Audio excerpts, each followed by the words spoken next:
Obrigado, Abel Neto. Agora vamos de clássico. Santos e Corinthians. Jair Ventura contra Fábio Carille. Tudo pronto para mais um Santos e Corinthians? Jair Ventura e Fábio Carille são ícones de uma nova geração de técnicos que surgiu depois de uma das maiores tristezas da torcida brasileira.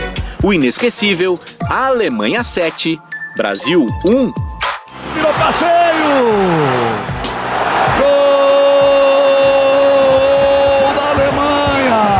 O desempenho da nossa seleção naquela tarde em Belo Horizonte escancarou uma diferença gigante entre os métodos usados pelo técnico da Alemanha, Joachim Löw, e Felipão. O que veio depois foi um efeito dominó que atingiu toda a classe de técnicos brasileiros.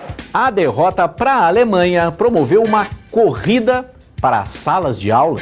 Jair Ventura e Fábio Carille estão entre esses jovens estudiosos. E a pergunta para o clássico do Pacaembu é simples. Afinal, qual dos dois vai se dar melhor nessa prova tão difícil? Ventura e Carille foram colegas nos cursos promovidos pela CBF. São amigos, conversam sobre o ofício que escolheram para a vida. No futebol, se não estudar, fica para trás. A minha história é muito parecida com a dele. Ele ficou 9 anos de auxiliar, eu também fiquei 9 anos de auxiliar. Nós esperamos o nosso momento. Nós fomos interinos diversas vezes. Mas vai ser um prazer jogar contra o Santos, jogar contra o Jair aí, né? E que seja um grande clássico e que faça por merecer aí o vencedor. É sempre bom encontrá-lo. É um cara que também estuda bastante, a gente troca bastante, a gente se fala. Então é um cara que eu torço, mas agora nesse momento contra o clássico, cada um defendendo o seu pão. Os títulos do Paulistão e do Brasileirão no ano passado colocam o corintiano em evidência, mas ele avisa, prefere a sala de aula na condição de aluno bem comportado. Presta bastante atenção, né? Que gosta de ouvir, sou quieto ali e gosto mais de observar como no meu dia a dia. Eles são jovens, estudiosos e lutam pelo mesmo carimbo, o de vencedores. Jair Ventura e Fábio Carille são mais dois ótimos ingredientes para esse Santos e Corinthians. E que vença o melhor aluno. É amanhã, ao vivo, haja coração, amigo. Júlio, você que é noveleiro, a gente vai daqui a pouco falar um pouquinho dessa minissérie da recuperação do Neymar. Vai ser rápido. Vai ser minissérie, não vai ser novela. Daqui a pouco a gente vai falar um pouquinho mais sobre isso. Seguinte, a gente já mencionou que o Gabigol, o Gabriel Barbosa, está fora do clássico, está suspenso. Um cartão amarelo até meio bobo que ele recebeu. Mas a gente conversou, aproveitou que ele não vai jogar, bateu um papo com ele, ele respondeu algumas perguntas enviadas pela turma de casa. A gente perguntou, quer perguntar para o Gabriel? A gente mandou as perguntas para ele e ele tem as respostas aqui.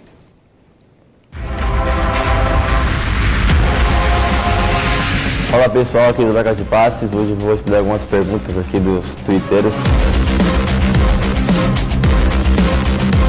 Eu acho que melhorar um pouco o cabeceio, eu acho que não é uma coisa que eu tenho de tão forte. E a coisa que eu considero mais forte é a finalização. É muito boa, eu me sinto muito bem aqui no Brasil, é o meu país. Também estou num clube que eu amo bastante, então eu estou muito contente por isso.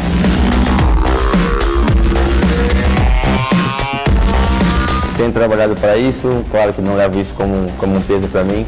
Quero ser feliz no Santos, ajudar meu clube e as coisas acontecem naturalmente.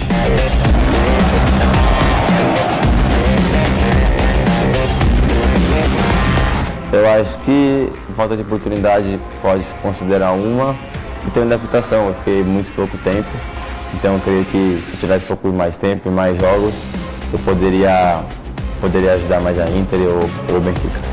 Valeu, um abraço. Valeu, Gabriel Barbosa, que está voando no Brasil, né? Em apenas uma apresentação dos 5 jogos que ele fez com a camisa do Santos, ele não marcou gol. Acho que eu resumo ali uma parte da entrevista, né? Ele está feliz no Brasil, né, Edinho? O jogador tem que estar feliz. Aí isso ajuda, abre muito o caminho. O jogador, às vezes, ele vê a felicidade quando está jogando, né? A oportunidade de estar jogando foi aqui no Brasil, lá ele não conseguiu se inserir em todo o contexto. Ele falou até que não teve tempo de adaptação, né? Mas o tempo é você que tem que correr atrás também. Você tem que ir com a cabeça que realmente saiu do Brasil, que vai para uma outra estrutura, uma outra cultura, e tem que me adaptar. A gente não está no dia a dia do Gabriel lá nos treinos dele, principalmente na Inter de Milão, mas a impressão que passou é que ele chegou ansioso para jogar demais e não quis esperar essa adaptação. Porque eu não conhecia como é que era o ambiente. Exato. Num time como esse aí, tem pelo menos ali uns 22 jogadores para jogar. E sai do Brasil como fenômeno, chega lá... Ele entendeu que já fosse jogar. Isso. Talvez tenham dito para ele que seria assim, e acho que ele não gostou de amargar um banco. Numa escola tática muito difícil, né, E que lá você tem que cumprir funções. Isso, às vezes, a gente não consegue entender aqui no Brasil, porque a gente não tem. Você bota o garoto para jogar, ele está na esquerda, está na direita, às vezes até meio desorientado, e lá não. Lá você tem que cumprir a função. E lá você tem que... O treinador conversa, fala, e o treinador é soberano. Não tem... Ontem a gente... como, quero falar com o senhor, não existe isso lá não. Pode bater um papo aqui sobre essa sua ideia. Ontem a gente entrevistou ao vivo aqui o Jô, ex-Corinthians, que está lá no Japão, e aí é o oposto aqui do Brasil. Ele falou que lá no Japão é exatamente isso, mas um pouco demais, exagerado de você cumprir. O treinador manda você fazer essa jogada, o jogador faz uma vez, deu errado, faz de novo. E não é uma jogada que funciona. O treinador teve uma ideia que não funciona, ele vai fazer até o treinador dizer para ele que não precisa mais. Lá você conhece bem, né? Não tanto essa realidade, mas ele falou que é assim, que não adianta você... Que às vezes também é difícil. Por isso você inibe a criatividade. Claro. Não é o caso da Itália. A Itália tem espaço para isso. Inibe bastante, porque às vezes você pensa uma coisa, mas você coloca as peças erradas. E você quer que essas peças façam aquilo que você gostaria que eles fizessem. E não dá certo. E algumas jogadazinhas também, eu já vi treinador treinar uma jogada de escanteio, de treinar 8 jogadas de escanteio. Isso não existe no futebol. É um exagero? É um exagero, é exagero. Não vai funcionar. Não vai funcionar. Como é que você vai chegar a fazer 3, 4? Ninguém vai decorar todas elas. Um ainda faz assim, mas às vezes faz, sabe por que faz assim? Para enganar o treinador, fingir que tá... Mas era o primeiro pau, mandando o segundo, entendeu? O basquete usa muito isso. No basquete consegue, né? Vai para a ala, o cara faz 2, 3. Mas o basquete outro sistema, né? O basquete tem que ter isso. O próprio voleibol, o futebol de salão, que é o futsal. Isso. Existe. Você tem que criar jogadas. Vôlei de praia, faz a indicação da jogada, vôlei de quadra também. Pois é. O Gabriel, ia falar da Libertadores. Lembra que o Corinthians ficou num 0-0, fora de casa, uma apresentação média, não foi brilhante, mas ok, empatou com o Milionários na Colômbia. O Santos perdeu na altitude, mas jogando mal, não dá para botar toda a culpa na altitude. E foi quinta-feira, um tempo bem menor de recuperação, um dia a menos para se recuperar. Quanto que isso pesa para chegar num clássico?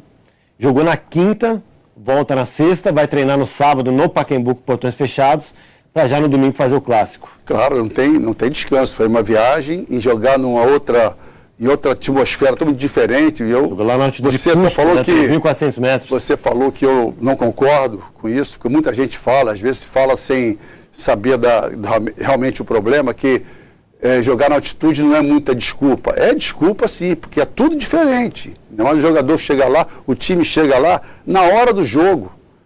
Às vezes viaja na hora do jogo, já é menos o efeito. Para tentar, entendeu? Porque entenderam que chegando na hora do jogo tem menos problema, mas é um problema. Porque o ar tem a questão do cansaço e tem a questão da trajetória da bola. E a volta é a mesma coisa. Você sai de lá com uma derrota, não consegue jogar, não consegue entender porque teve a derrota. Mas às vezes só a altitude é suficiente para uma apresentação ruim. Porque o tempo de bola é diferente. A bola, ela demora a cair.